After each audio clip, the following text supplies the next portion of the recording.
folks that are watching from the Carolinas and some other places. So, everybody say Shalom. Shalom. All right, let's look and see Psalm 27 as we read this. Adonai is my light and my salvation. Whom shall I fear? Adonai is the strength of my life. Of whom shall I be afraid? When the wicked came up against me to eat up my flesh, my enemies, they stumbled and fell. Though an army may encamp against me, my heart shall not fear. Though war may against me, yet into shade. There it is.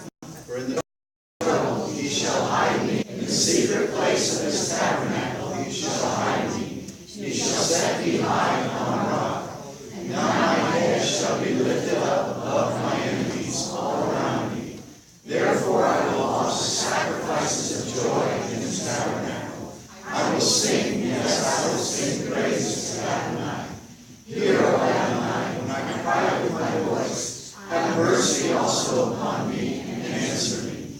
When you said, seek my face, my heart said to you, your face, Adonai, I will seek.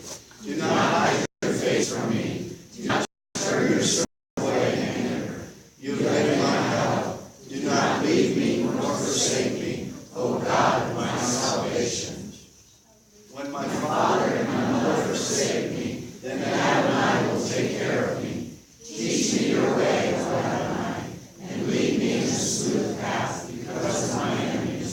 Do not deliver me to the will of my adversaries, for false witnesses have risen against me, and such as bring up violence. I would have lost heart unless I had believed that I would see the goodness of Adonai in the land of the living. Wait on Adonai, be of good courage, and he shall strengthen your heart. Wait, I say, on Adonai. Turn your neighbor and say, wait on Adonai. Wait on Adonai. Wait on Adonai.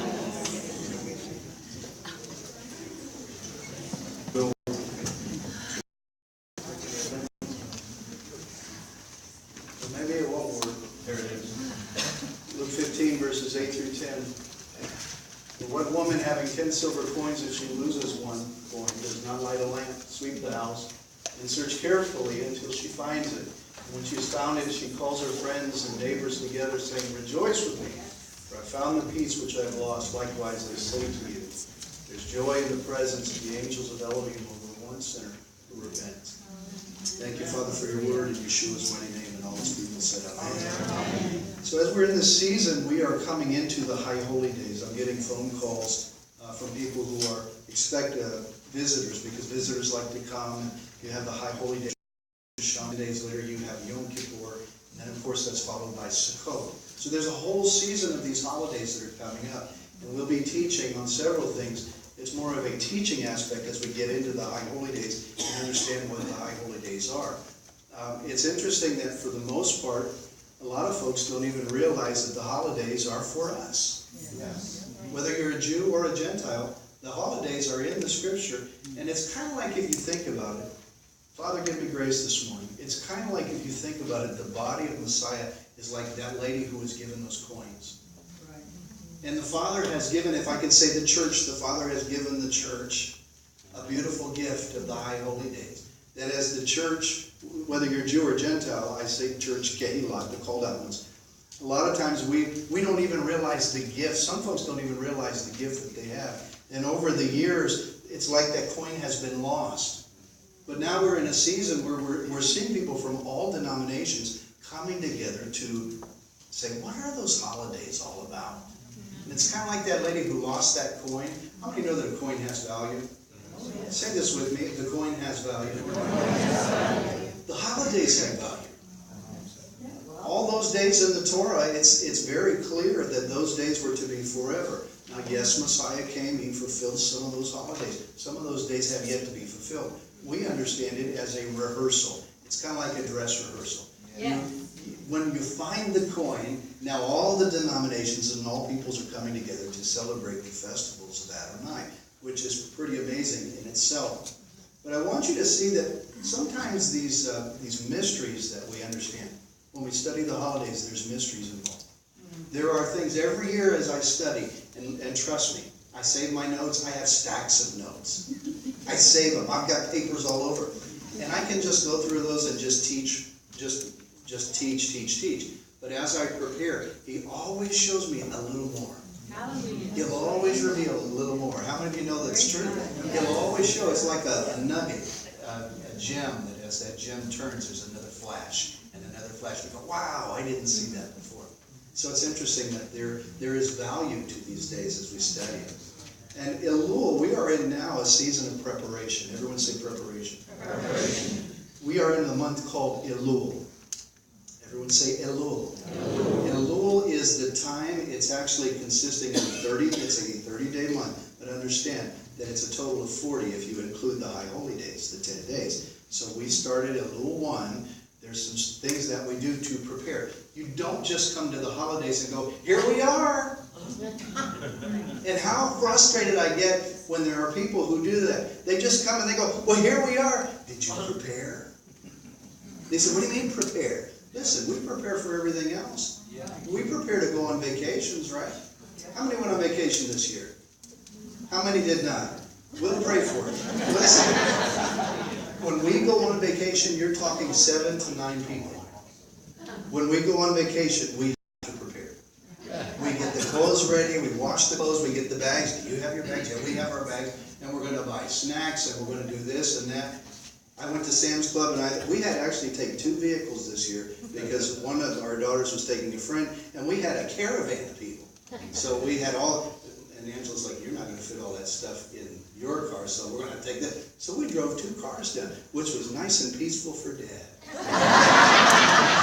Because I got the quiet ones. They put on the headphones, turned on the movie, and I went, ah. I bought big bags of snacks and I've never seen the biggest bag of Lifesavers you could imagine. Angela's like, where did you get all that stuff? I've got it in pockets of the cars. I mean, we were setting it. But we prepared. How is it that we come into these special days and we're not prepared? We didn't just jump in the car, hey guys, I think we'll go to Hilton Head, let's go. No, we prepared in advance. You prepare for things like a wedding, right? We prepare. Turn to your neighbor and say prepare.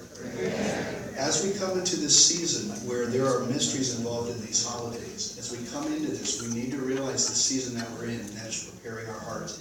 Rosh Hashanah is the season where the rabbis say that the gates of heaven open and the king, you find yourself in the king's courts. Rosh Hashanah is the season where literally, my shofar's not up there, but literally the shofar will sound, the dead in Messiah will rise. We will be caught up into the heavens. Now, I'm not saying it's this year, although it might be. Wouldn't that be a great?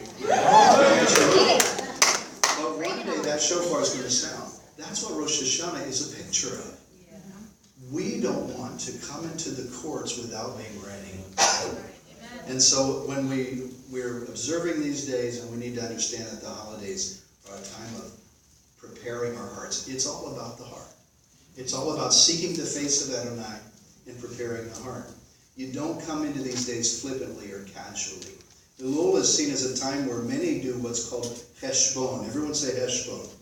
Heshbon, it's a Jewish thing. It's a spiritual accounting of themselves with the intention of improving. So in other words, when was the last time you did a spiritual accounting of yourself? Anyone know what an accountant is? You know what an accountant is? They count things. They count monies. And they say, where's your profits and where are your losses? What did you good this year and what did you not so good this year? What do you need to change to make more profit? What do you need to change to stop the loss? It's the same way in the Spirit. I want to ask you at this season of Elul, as we're preparing to come into the High Holy Days, what profited you this year spiritually? What caused you loss this year spiritually? So Heshbon says, you're going to examine your ways and say, Father, show me those the ways that I need to change. How many want to profit spiritually? We get a little quiet when people say, well, I don't know if I want to profit or not. Listen, we want to profit spiritually. Amen. We want to grow. Amen. But sometimes we find ourselves in these patterns where if we don't examine and say, well, you know, that worked for me spiritually. This didn't really work for me spiritually. I think I need to change that. We find ourselves in patterns where we just do the same thing over and over and over, whether it works or not. We've always done it that way, so we're just going to keep doing it over and over again. You know that's the definition of insanity, is to do the same thing and not get any change. They say 1 in 3 people struggle with mental illness. I want you to find 2 people around you, tell them, I'm okay, how about you?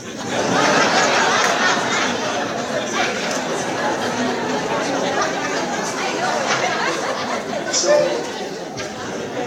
on a serious note, what is it that we are saying, you know, that worked for me.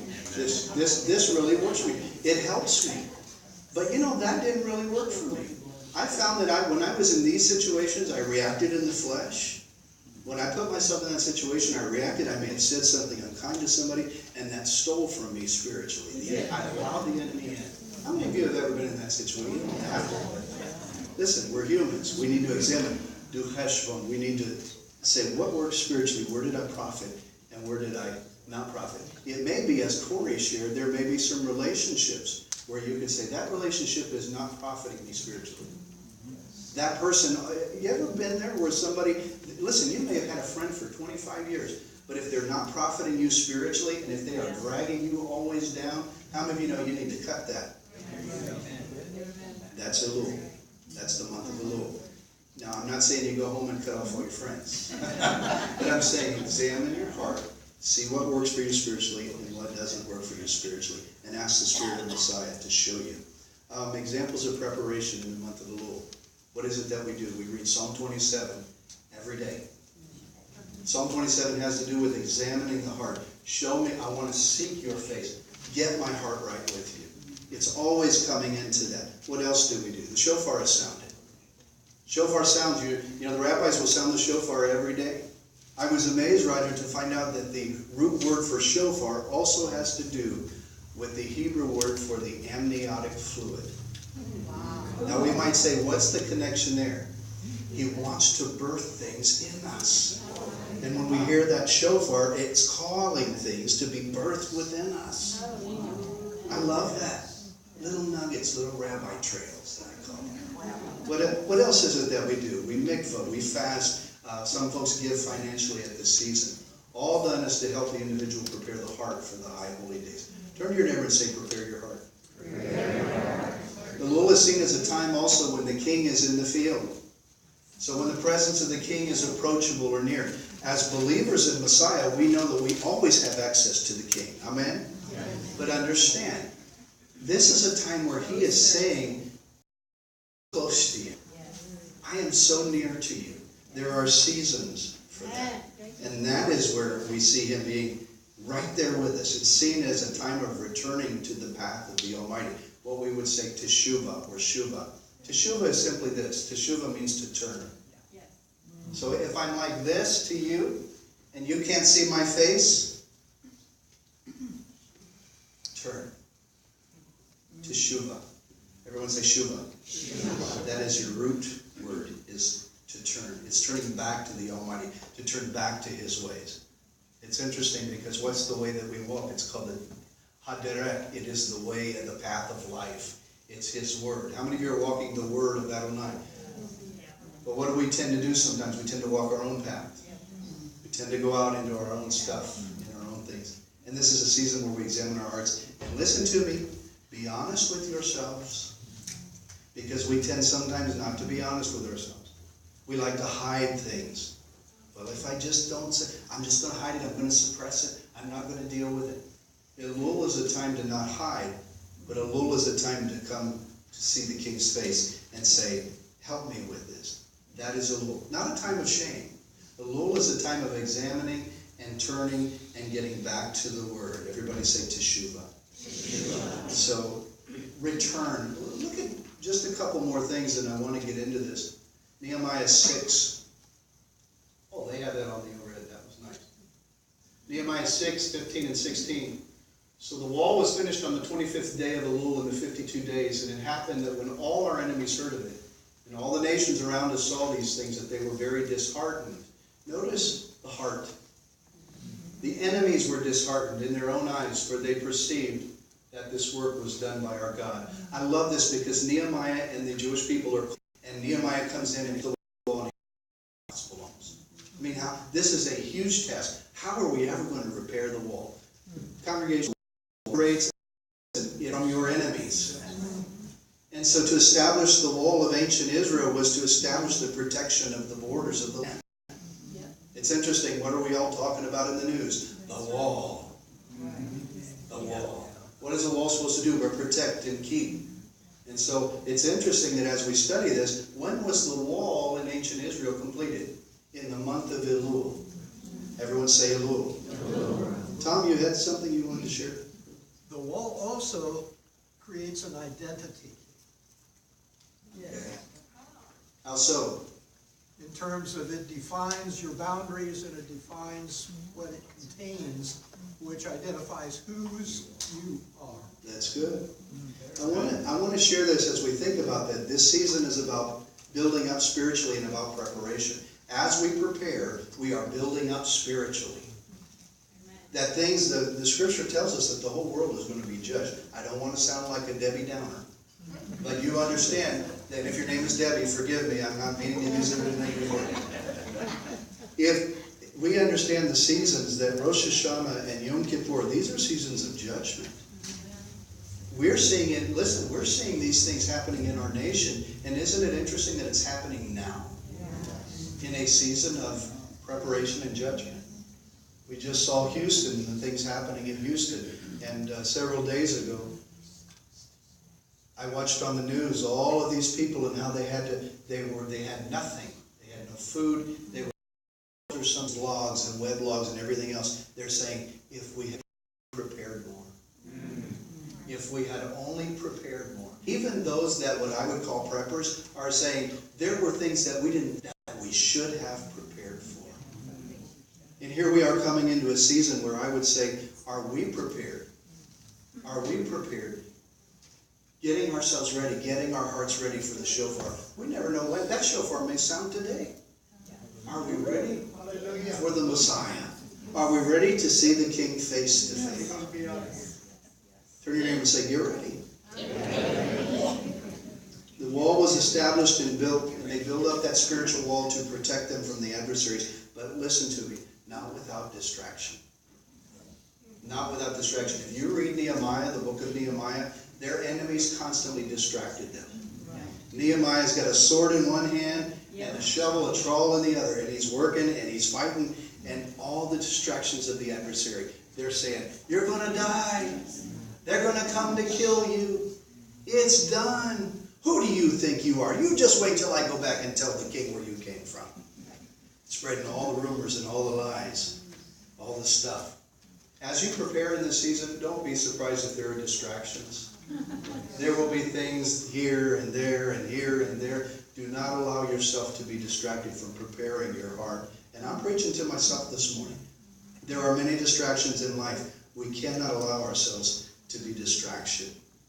Turn your neighbor and say, don't be distracted. Adonai's calling us to build up and prepare spiritually, and we need to be prepared for the coming year. There will be distractions. We need to be prepared. Several days ago, right after the Hurricane Harvey, I had this strange dream, and I asked Lori to send the email out to the body because I felt it was very important. I believe the dream was prophetic. In my dream, I was in a place, it was a vacation place. I had never been there before, but it was a I believe there were palm trees, but it was a warm place. And I remember people were sitting and enjoying, and they had their little drinks with their little umbrellas, and there were kids running around, and everybody was just having fun and enjoying the time. And in my spirit, I heard, judgment is coming. You can't stay here. And everyone else was enjoying, and they were relaxing and just seeing things happening all around them, just like we do on vacation. And I heard again, you can't stay here. Judgment is coming. And I woke up, and I believe I had that dream twice. I woke up, I told my wife about it. I said, that's strange. I kind of felt like it was Florida, but it was in a place I had never been to. And I'm not really sure if it was Florida.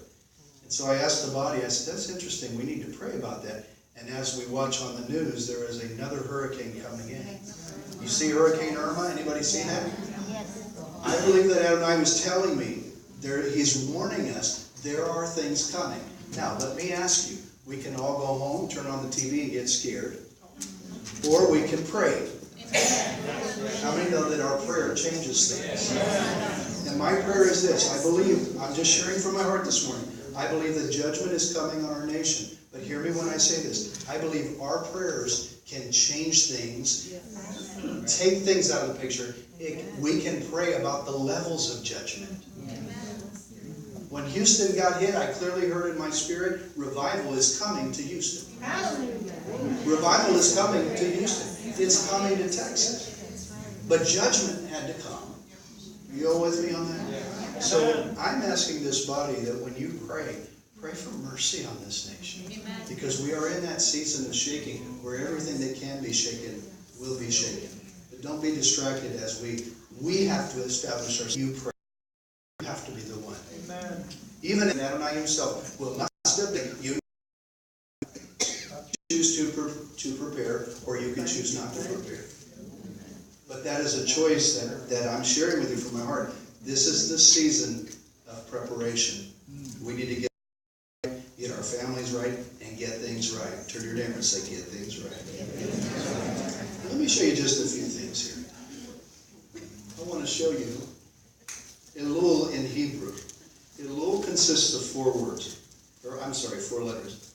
The Aleph, the Lamed, the Vav, and the Lamed. And it's interesting because you all know that this, for some of you who've been with us, Elul is actually an acronym. That there is an expression within Scripture that says, it begins with the Aleph. It's Ani, Ledodi, Vedodi, Li. It's an acronym for I am my beloved's, and my beloved's is mine.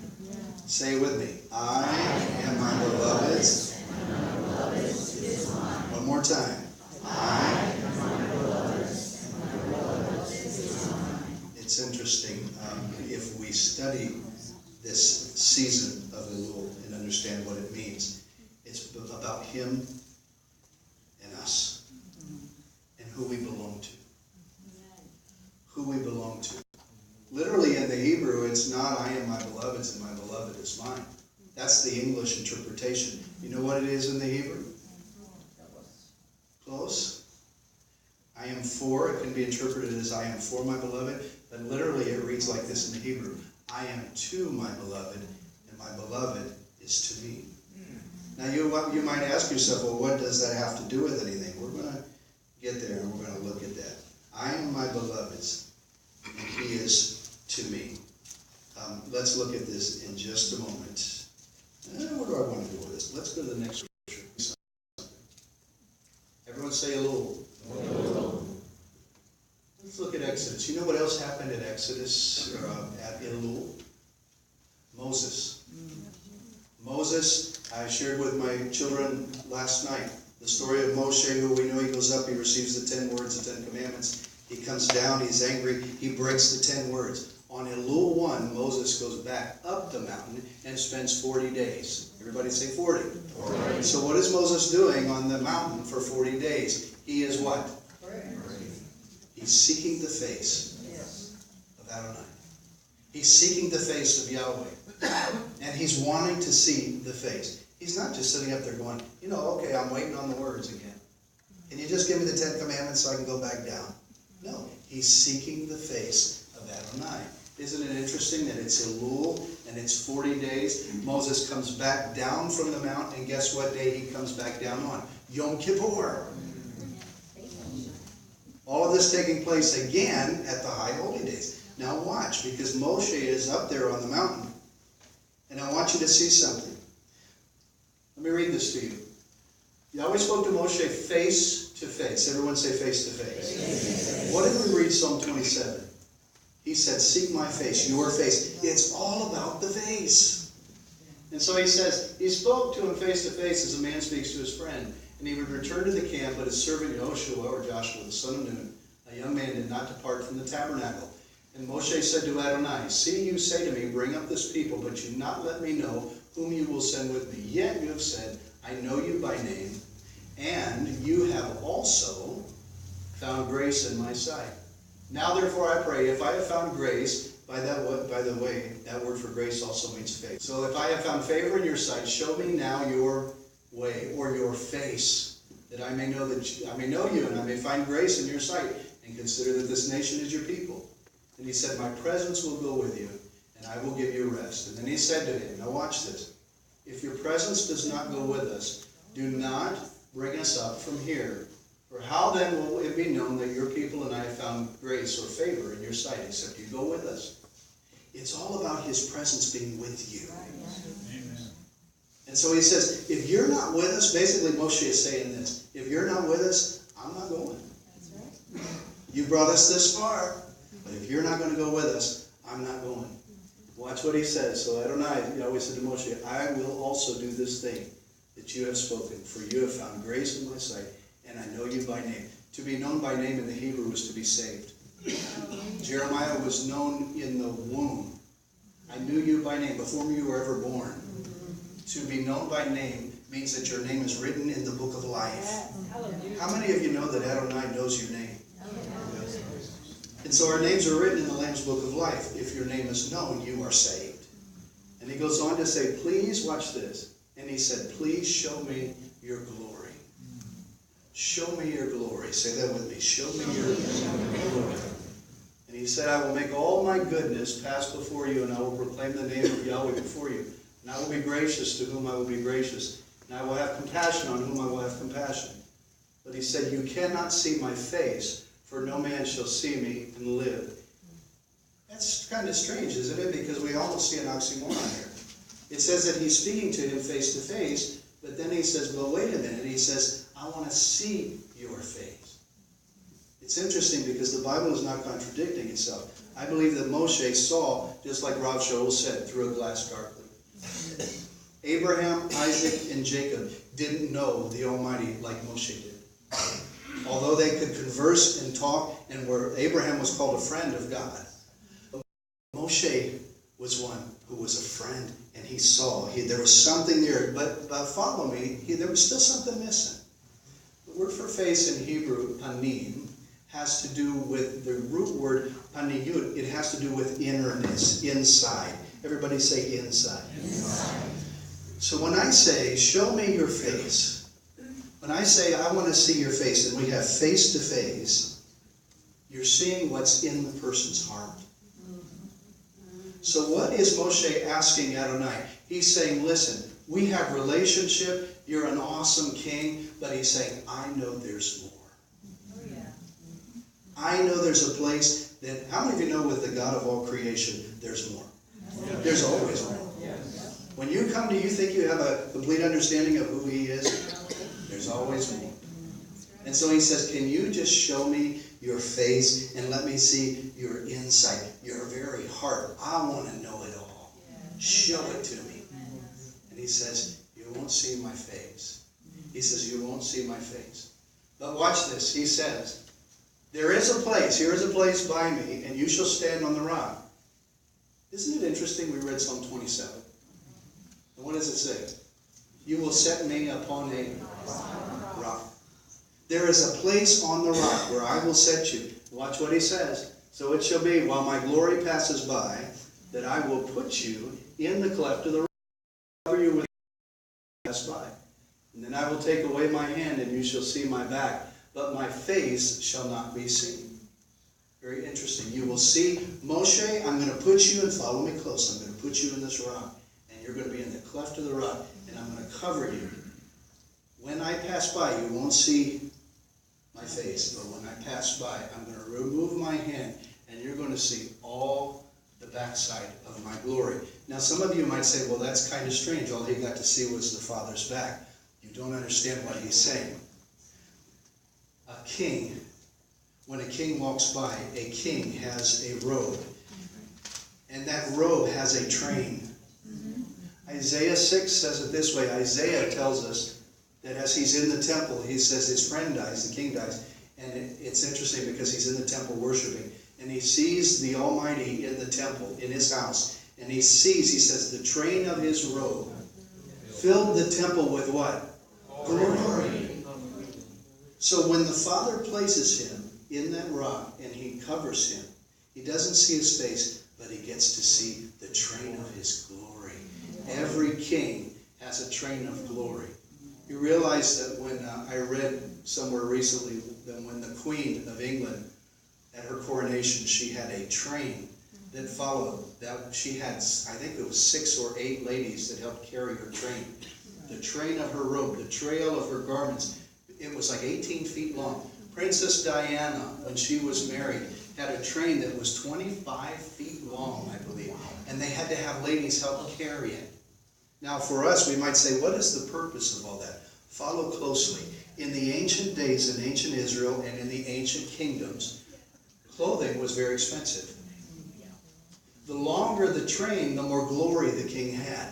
It represented the riches and the wealth and the might and the glory of the king.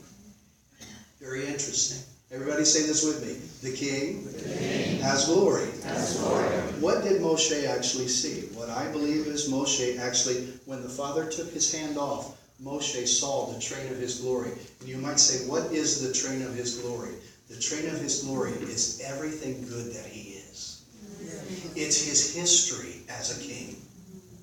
It's the history from the very beginning of eternity to the very Leolam Va'ed in the Hebrew, from time eternity to time eternity. Every good and every perfect thing, all his righteousness, all his goodness, all his acts, he saw it all. From this point to point of eternity, Moshe got to see the history of the king. And Moshe went, wow. You know what some teachers teach, and this could very well possibly be too, that he saw the history of how Abraham, Isaac, and Jacob. And so he wrote, that's who wrote the Torah, was Moshe. He saw the history of how good God is. He saw his history. Say this with me, he saw his history. He saw his history. Let me show you this, because he's asking to see his face, but he doesn't get to. And there's a reason why. Don't count Moshe out yet. Let's look at something here. I want you to see the word Elul. Here is an aleph. That represents the Father. Here is a lam, and we can talk about what these represent. But what's interesting is, notice this, in the word for Ani, Ladodi, Vedodi Li, I am my beloved's, and he is mine. Look at this. There is a lamed, and there's another lamed. But notice that the back is facing that one. Let's say it again. The back of this lamed is moving. This lamed is moving this way, according to the way Hebrew is written. So that lamed is moving, it's progressing. Does that lamed get to see that lamed's face? No. It's a picture of Moshe in Acts, or in Exodus, who's telling Father, I want to see you. But the Father says, you can't see my face yet, but I'll show you my glory. I'll give you my grace first. Grace always comes before glory. You'll get my grace first. I'm going to protect you. I'm going to hide you. I'm going to keep you. Then I'm going to remove my hand, and you're going to get to see my glory. It's a picture of what we see in Elul. I love that. Don't count Moshe out, because if we look in the renewed covenant, what do we see? We see the Mount of Transfiguration. And we see Yeshua with his disciples on the top of the mountain, and all of a sudden the glory is shining from Yeshua. His clothes turn completely white. And the disciples look, and they go, wait a minute, they're looking, and who do they see on the mountain? They see Elijah and they see Moshe. And can I dare say this? He saw the face of the Father. Amen. Don't ask me how. For some of you that say when you're dead and in the grave. Moshe was dead. His body was dead, yet we see him alive on the top of the Mount of Transfiguration. Isn't that interesting? Moshe is seeing the face of the Father. Thousands of years later on the Mount of Transfiguration, when you see the face of Yeshua, you are seeing the face of the Father. Amen. Yeshua said it this way. He said, those that, if you have seen me, you have seen the Father. The renewed covenant tells us that the face of the Lord Yeshua Messiah is literally the face of the Father, of the one who made all things. Amen. Interesting. How could Moshe, see, don't count things out.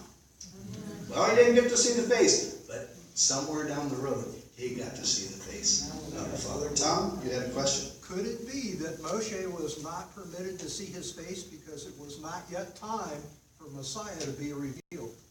Say that again. Could it be that Moshe did not see Messiah to be revealed? Something happened. Yes. The Messiah. When you want to see the face of the Father, you look to Yeshua. Yes. Yes. You look to the Father. You look to the Father through your very face. Interesting. at some other things here. It all has to do with the train of his robe. Filling the train of his robe. That glory, the face. Questions here? Nobody else? Yes, Amy? Right here in the middle of the lamed of Moshe, and the other is the vav, that is the nail. And we see so much of who our Father is in the crucifixion, the ultimate story of judgment and mercy. And he's interesting that he's looking through the Messiah to see Adonai. That's good. That's good. Messiah is the very picture of the heart of the Father. It's intimacy. It's compassion. It's love. Mashiach himself. That's the face of the Father. Someone else. Lynn, you had your hand up, sir. If he saw Jesus' face, would he lose part of his anointing? Would he lose part of his anointing? Yeah. Would he? Well, I think you're referring to when he said, no man shall see my face and what? And live. How many want to see the face of the Father? Guess what you got to do? You got to die to yourself. If you want to see the face of the Father, you have to die to yourself. See, many people want to see the face of the Father, and they'll say, when it's all said and done, I'm going to be able to stand in the kingdom and see the face of the Father. I'll see the face of my Maker. Listen, you'll never see the face of the Maker unless you seek his face on this side. Amen. There are so many people who say, well, we're just going to die and see the face of the Father.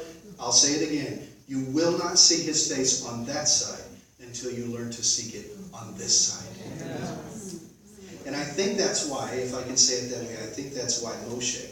Why? Because man is sinful. We have a sinful nature. We have a sinfulness within us. In fact, if I can just say it this way, ever since the Garden of Gan Eden, we've been hiding. We've not been seeking the face of the Father because we're shamed. Amen. What did Adam do? Adam walked face to face with the Father in the garden. And there was listen to me, there was a heart-to-heart connection between Adam and the Father. And they walked and they communed and they were friends. Don't you love that? Amen. What happens with Adam? Adam and Eve, they sin. And so what's Adam's reaction? He runs and he hides and he says, oh no, I'm going to hide now. And there's no longer that face-to-face, but he does this. And what does the Father do? The Father was the first one who was the seeker. Adam, where are you? Where are you? Can I ask you this? Do you think the Father didn't know where Adam was? This was more of a question to say, Adam, where's your heart? I know where you are, Adam, but where's your heart? In this season of Elul, he's asking us, where really are you? Where is your heart? Are you seeking me? Am I the one that you really desire? Or is it this, and this? You'd be surprised at how many people, they want this, and they want this, and they want all this stuff, but they don't want to seek the face of the Lord. There's something to be said about just seeking the face. Turn to your neighbor and say, seek his face. Panim, hapanim, the face to face. Adam, where are you? And Adam says, I covered up, and I'm going to cover up. And he covers up with fig leaves. And the king, in all his glory, in all his robes of righteousness, says, Adam, I've got a covering for you, but I have to put you out. I have to put you out. You can't come back in. There can't be this anymore because of the sin. And in that day, Adam died. And we say, well, Adam lived to be 900-something years. In that day, Adam died. What's a day to Adonai? 1,000 years. Adam died before 1,000 years. He died in that day. On Adonai's timeline, 1,000 years is a day. Adam died. Adam tried to cover up with fig leaves. The fig leaves represent the works of flesh. Listen, your works of flesh are all going to shrivel up. Look out for those fig leaves. They're all going to shrivel. They're all shrink and shrivel up because fig leaves don't last. The works, what I can do with my hands, what I can focus on, what I can cover up with. I'll be good if I can just give $1,000 to help this person, or if I can just help the little ladies cross the street, or if I don't ever cuss, or if I don't murder somebody. Are you all with me on this? Is what I'm saying? It's a heart issue, is what he's saying. Examine our hearts. We try to cover up with our fig leaves, and he says, no, I got something better. I'll cover you. I'll cover you with my robes of righteousness. I'll keep you. But he says, you have to seek my face. Everybody say, seek his face. Interesting. Moshe saw the face. Let me, for time's sake, I want to just look at a couple things. Ani ledodi vidodi li. I am to my beloved, and my beloved is to me. Now that'll teach, I could teach all day on that. But I want you to see that we would say, I am my beloved's, or I have. Do you realize the lamed makes something, if you were to say have in Hebrew, let me share with you for those of you that are just learning. The lamed is used to describe as having something. So in other words, if I were to say li in Hebrew, everyone say li. Li means I have, mine. Lo means he has. Everyone say lo. Lo is he has. If I were to say lecha, it means you have. Everyone say lecha. My point is this. The lamed is showing something. But actually in the Hebrew, I'm going to confuse some of you, I hope not. But in the Hebrew, there really is no word for have. There really isn't. You don't really have anything in the Hebrew. There's a description of to something, but you don't really own it outright. Isn't that interesting? Now, where am I going with this? I am my beloved's, and my beloved is to me. To is used as a function word, listen to me, to indicate movement or condition, suggestive of movement toward a place, person, or a thing reached. In other words, listen guys, she drove to the city. He went to lunch. So what is it saying? It's the direction that you're going to. Yeah. Say this with me. I am to my beloved. What direction are you going to? What are the things? Are you seeking his face and going toward him? Or are we turning our backs like Adam and saying, no, no, no, no, no, no, no. And the Father saying, this is the season of the Lord to come to me and be drawn to me. Check your heart. It's also, to is also used to indicate contact or proximity. In other words, she applied paint to the chair. He put his hand to his heart. It shows how close. And Scripture tells us this, that if I am to my beloved and he is to me, that means, Jeff, he's near. But yet he's so far away, Rabbi, he feels so far away. Don't go by feelings all the time. How many of you know feelings are good, but we're not to walk by feelings? The feelings are great. I love it when we're up here and we're worshiping and I feel the Spirit of Messiah. And we feel him in the house. But if we just come sometimes and don't feel the Spirit, how many of you know he's still here? He promises us that. I am to my beloved, and here's the good news, Roger. He is to me. His heart is to me. He is directed to me. He's not turning his back to me and saying, I don't want anything to do with you. He's saying, no. Now's the time. Come. Let's look at just a couple of things I want to share with you here. Let's look at some scriptures. Psalm 119, 151. You are near, O Yahweh, and all your commandments are truth. Say this with me. You are near. Psalm 73, 28. But it is good for me to draw near to God. I've put my trust in Adonai Elohim, that I may declare all your works. Psalm 16, verse 8. I have set Adonai always before me. Because he is at my right hand, I shall be. This is what the month of Elul is all about. Psalm 145, 18. Adonai is near to all who call upon him, to all who call upon him in truth. Say it with me, he's near. Look at a few more. Acts 17, 27 in the renewed covenant. So that they should seek Adonai in the hope that they might grope for him and find him, though he is not far from each one of us. We tend to think he's so far away. He's way up there somewhere. He's way out there. He's as near as our next breath. He's right here. Begin to see it as such. Face-to-face contact. Draw near to him. Maybe one more. James 4:8, draw near to God and he will draw near to you. Let's say that together. Draw near to God and he will draw near to you. Cleanse your hands, you sinners. Purify your hearts, you double-minded. Listen, this is James. This is Yaakov speaking to the early congregation. He's calling them similar, his congregation was. Yet he was one of the most popular teachers and rabbis of his time in Jerusalem. He called it like it was. But he's telling the people, put the stuff away that doesn't profit you spiritually. Don't do the same thing over and over again and think you're going to get it changed. Seek the face of Adonai and let him do it. Don't you, let him do it. Amen. Are you all with me on that? Amen. Give you a couple more. I think I have one more. Hebrews 10:22. Let us draw near with a true heart in full assurance. Notice the heart. Let us draw near with a true heart. Don't hide. We try to hide our stuff. And the Almighty says, I already know about it. Don't try to hide it. Bring it to me. Let me deal with it. You bring yourself to me and bring your heart to me. Having our hearts sprinkled from an evil conscience and our bodies washed with pure water. Everybody say heart. Heart. Draw near with a pure heart. Interesting. Just a couple more, and we're going to partake of communion this morning. It's interesting that when we see this, all of the Psalms and all of this is telling us that our hearts are to be drawn near to Him in this season of the Lord. I am my beloved's, and my beloved, I am to my beloved, and my beloved is to me. Watch this. Ephesians 3:19, I'm sorry, one more thing that I need to touch on. To is also used as a function word to indicate connection and attachment. In other words, the key to the door.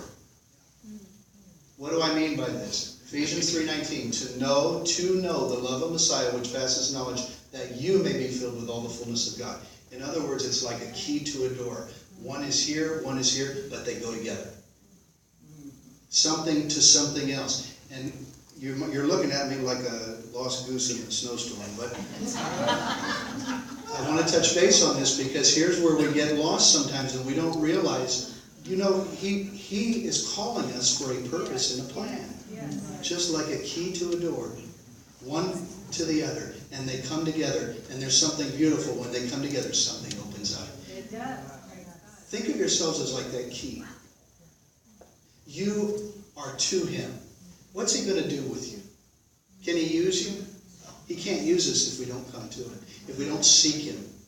If we don't say, Hineni, here is my heart, then how can He use us? But He wants to bless people and encourage people, and He wants to do it through us. Because can I share this? We need to remind ourselves that we are the hands and feet of Messiah Yeshua right now in the earth. That's why I called that brother up and said, what can we do for you? Because something in my heart said, they're Messianic believers. Who's helping? We help this person and that person, and we help China and all these other people. What about our own brothers and sisters? I said, how can we help? What are we doing to reach out? He needs you and I. He needs you and I to do that. When was the last time that you thought about that? I am to my beloved. But how can He use you if you're not to Him? If your heart is not directed to Him? How many want to be directed to Him? He is to me. Let's not lose this. I want you to see something. As I get ready to close with this, I want you to see something. Song of Solomon, Shir HaShirim. 2 verse 16, my beloved is mine and I am his. Ani ladodi v'dodi li. We understand that part. And now we're no longer called to be away like that Lamed, because see, the first time we see the Lamed walking away, at one point we see Adam walking away. And then we see the Father who's turned, He says, you can't see my face. But now there's a face-to-face in Yeshua the Messiah. I want you to see something. He feeds His flock among the lilies. Say that with me. He feeds His flock among the lilies. Am I the only one that thinks that's kind of strange?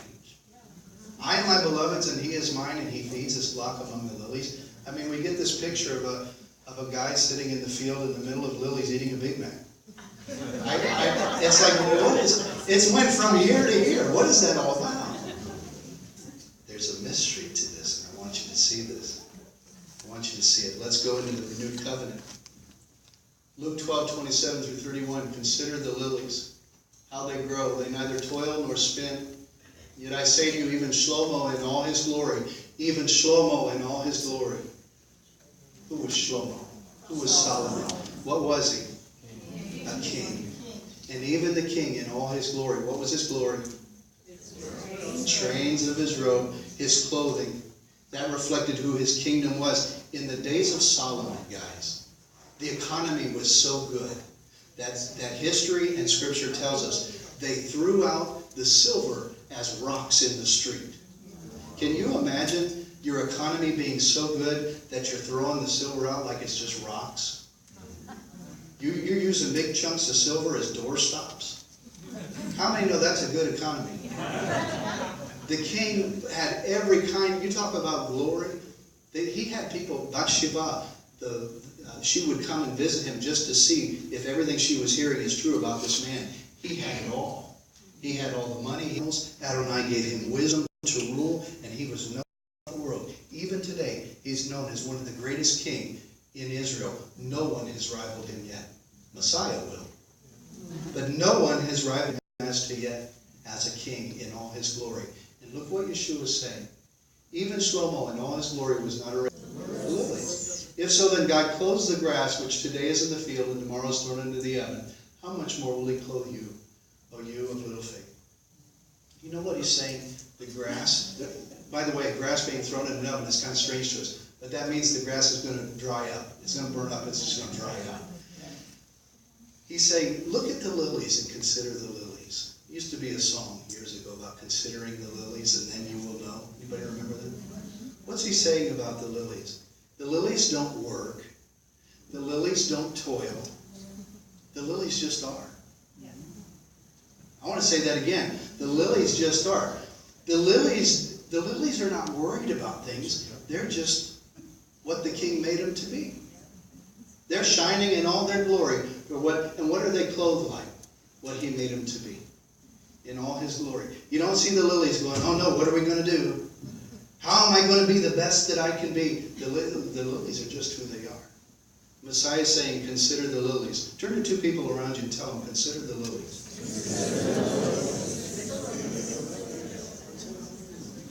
It's interesting, the lilies don't toil or strive to produce the works. Hear me when I say this. The lilies don't strive to produce the works of God. They are the works. Yes, they are.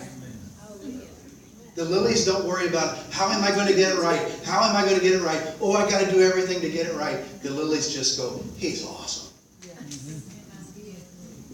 And at this season of Elul, you know what we find ourselves doing? Hear me when I say this and still love me. But we find ourselves so focused, I've got to do it this way, I've got to do it this way, I've got to do it this way. And we focus so much on the procedure that we lose the whole track of just being who he made us to be. Are you all getting that this morning? You need to see that you are like that lily, that beautiful creation, that he says, just be who you are, that I made you to be in me. And I'll just call you to do what I call you to do, but don't get so focused upon, I've got to do this, and this. I'm not saying you throw out everything. I'm just saying, let's focus more on the God of the works than on the works themselves. Yeah. That should have got a loud amen. Do you know how freeing that is?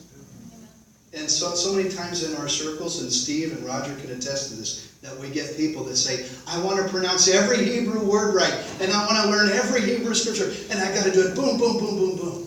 And we're going to say the Slicha prayers, and we're going to do all the... Listen, that's great. If you miss the shofar one day out of the week, where's your heart?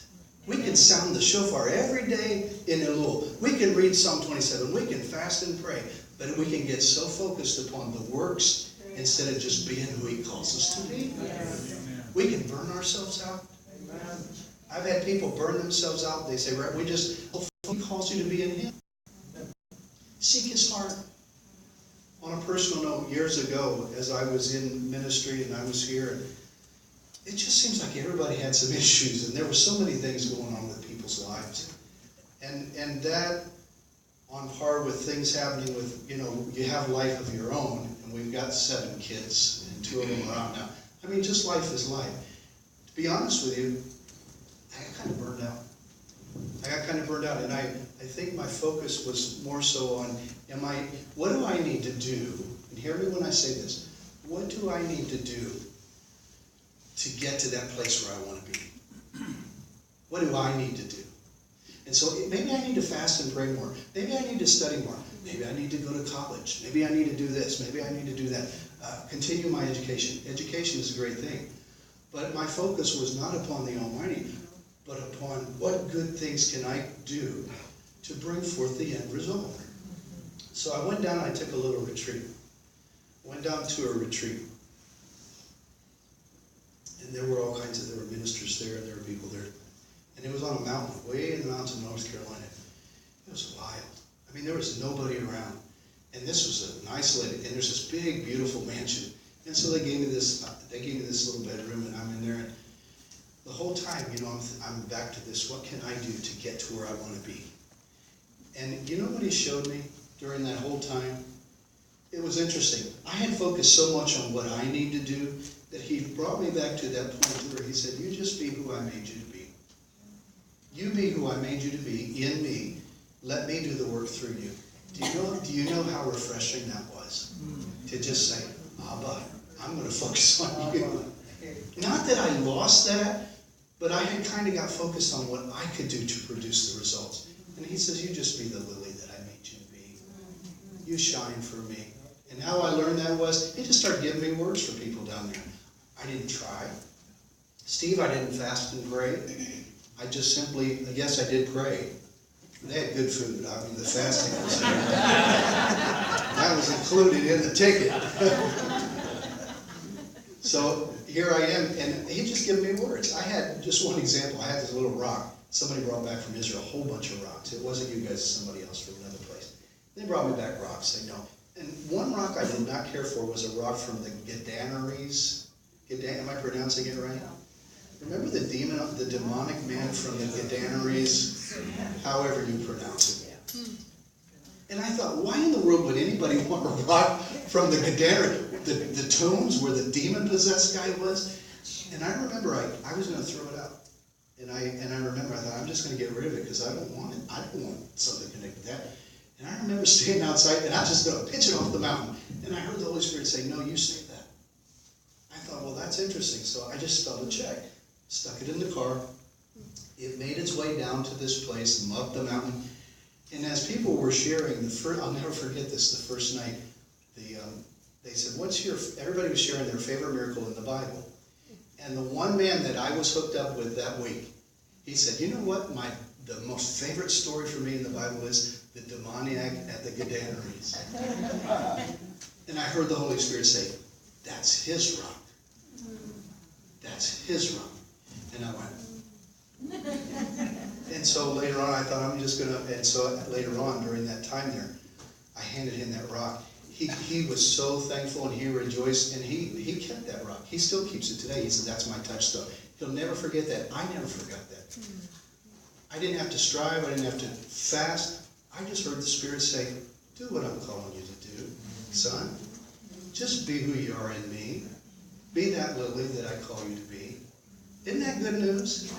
So at this moment, let's not get so focused upon the works, and works are good. But don't ever forget, don't take your eyes off of the God of the works. He's the one that started it in us, and he's the one that's going to finish it. All we need to do is be obedient. Isn't that good news? Now, one last thing, and I am promising that I'm closing. I love this too, by the way, because he's saying Solomon in all his glory doesn't look like the lilies. Why? Because he's saying the lilies are the Father's work. They'll never perish. What the Father does from eternity to eternity is always good. Now watch this. I love this because in the Hebrew, okay, he goes on, but in the Hebrew I want you to see, if you look at this, ani ladodi vadodi li, but if you look at where it says he feeds among the lilies, would be right here. Now what's interesting is this word, we have feeds among the lilies, but the word for feed is here. See that word? Resh, roe, roe. Everyone say roe. You know what it says? It doesn't say he feeds among the lilies. In the Hebrew it says he shepherds the lilies. He shepherds the lilies. Where do we see the face of the Father but in the shepherd? And see, I am to my beloved, and my beloved is to me, and he shepherds me. He shepherds me. I'm one of his lilies, that his work in me goes beyond what any man could ever do. And I'm just going to stand and shine for the kingdom of Messiah in this season of the Lord. And he always gives me grace, and he always brings me back to that. I am your shepherd. You want to see the face of the Father? Look in the face of the shepherd. Look in the face of the shepherd. Amen. Stand if you would. Mark, would you please come and play something? Struggling, come produce good works, just be his good work. Focus, be focused. Guys, can we bring in let's bring in thank you. Sometimes we tend to focus upon the path and we lose the focus of the King himself. Personal note, again, there's a guy that says if we focus like these people who drive, and if they focus upon the obstacles in the car, always hit the obstacles because they're focusing upon the obstacles. They're not looking at their goal, they're looking at the obstacles, and they will always hit those obstacles. If we don't look at the goal and we're always looking at, are you with me? Where Arby's is down the street. I go there once in a while for lunch, not all the time. But if you're familiar with our Arby's, that little tight, narrow place where your car goes into, anybody ever been there? And it turns that corner. I used to struggle every time, and my tires would go up the thing, and I'd hit it. And then I heard that guy say on the radio, he said, when you focus on your obstacles, you'll always hit them. And I thought, I'm not going to focus on that thing and worry about it. I'm just going to look to the front, and I'm just going to try. I make it through every time now. If you're ever in Arby's, you'll know what I'm talking about. Praise Messiah. Can we come this morning? Mark, would you just play something? These are the elements that represent the body and the blood of Messiah. And so we're going to welcome, if we can. Let's just come, start with the front rows, and come and take them back to your seat. We're going to partake together.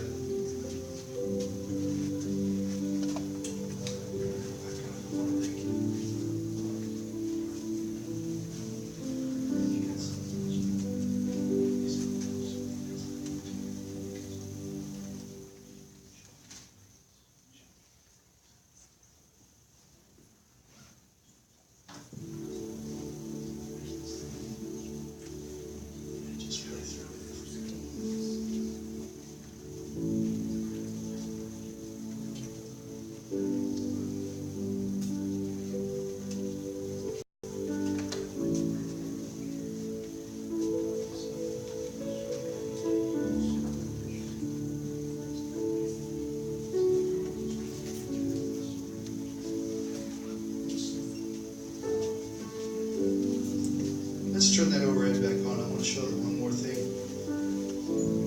as you're coming. Can we go to the last slide again, the Hebrew?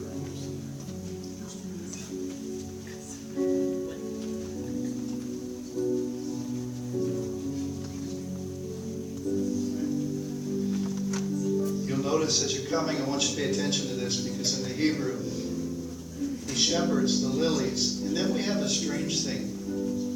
It doesn't seem to make sense. It almost looks out of place, but that's the samech. Everyone say samech. The samech is the only Hebrew letter in its original form that is an enclosed letter. And the rabbis, why I wanted to bring that out to your attention was the rabbis say that the samech represents a mystery. When you see a samech, it's surrounding, it's hiding something. And so why I believe that the Spirit of Messiah put the samech at the end of this, it doesn't seem to fit with the natural eye. But in the Spirit we understand. What is he saying? The great mystery of Elul is that I belong. I am to my beloved, and my beloved is to me. And he is the shepherd. He is the shepherd that shepherds the lilies. That's the mystery of Elul. You can shut that off. Oh no, I'm sorry, we didn't do the last, did we? Okay, we'll do the last.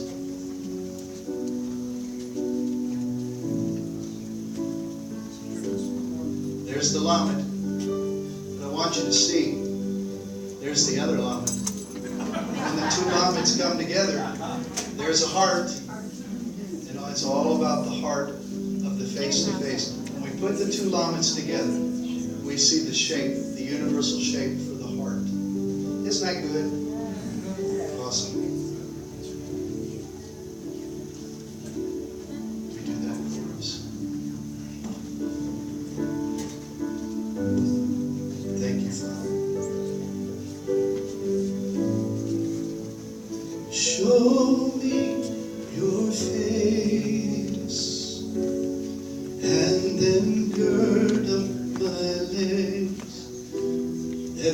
stand in this holy place.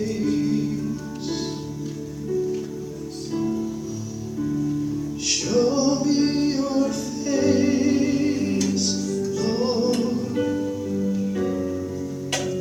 in power and your grace.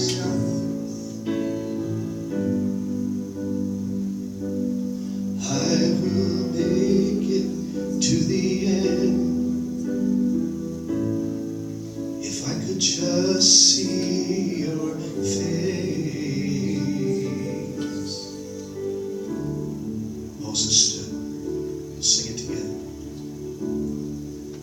Moses stood on the mountain, waiting for you to pass by. You placed your hand over his face, and in your presence, he wouldn't die.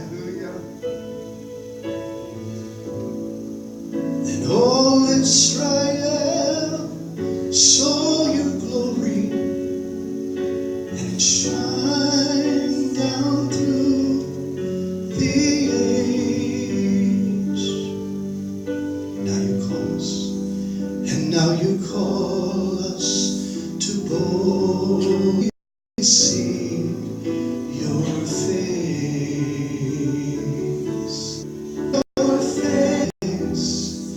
that I might stand in this holy place.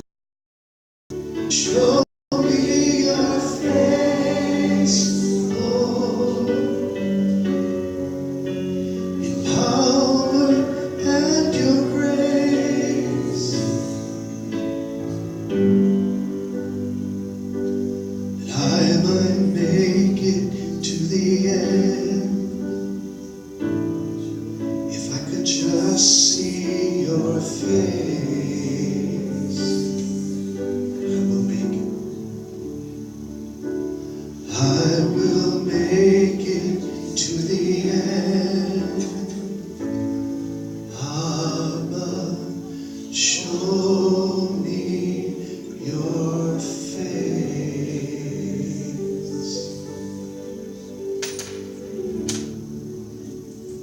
Hold the bread if you would. Baruch atah Adonai Eloheinu melech haolam hamotzi lechem min haaretz. Father, blessed are you, King of the universe, who gives us bread from the earth. We thank you for Yeshua the Messiah, his body broken for us. He paid the price. We thank you for it. We receive it today in Yeshua's name. All his people said amen. Amen. You may partake.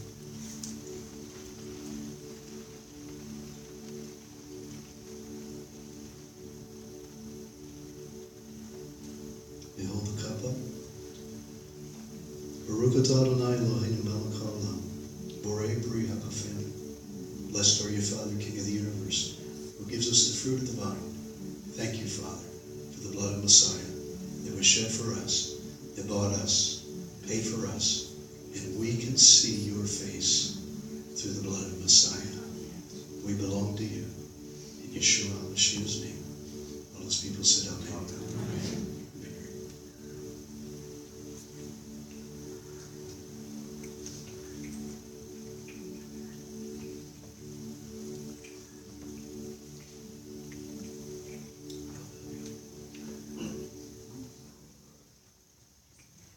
Say the blessing over you. Thank you.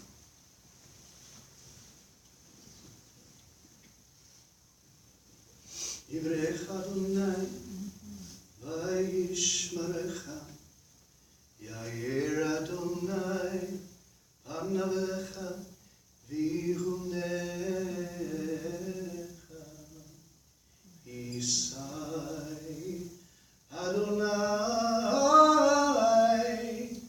panavecha, ve'yesem lecha Shalom.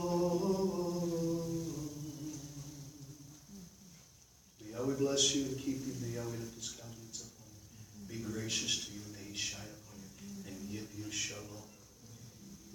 Shalom. In the mighty name of Yeshua HaMashiach. Shalom. In Yeshua's name. All his people said amen. Steve, would you stand behind him? Adonai's doing something. Shalom in Yeshua's name. Shalom, shalom. More, Father. More of you. In Yeshua's name. If you need prayer today, I'm going to ask you to come. When our prayer teams come, we want to remind you Adonai is King. You may need prayer this morning. I'm just going to ask you to come up and let somebody pray for you. Have a wonderful Shabbat. Aren't you glad that Yeshua HaMashiach is our shepherd? Amen? Give somebody a hug on your way out, guys. Shabbat.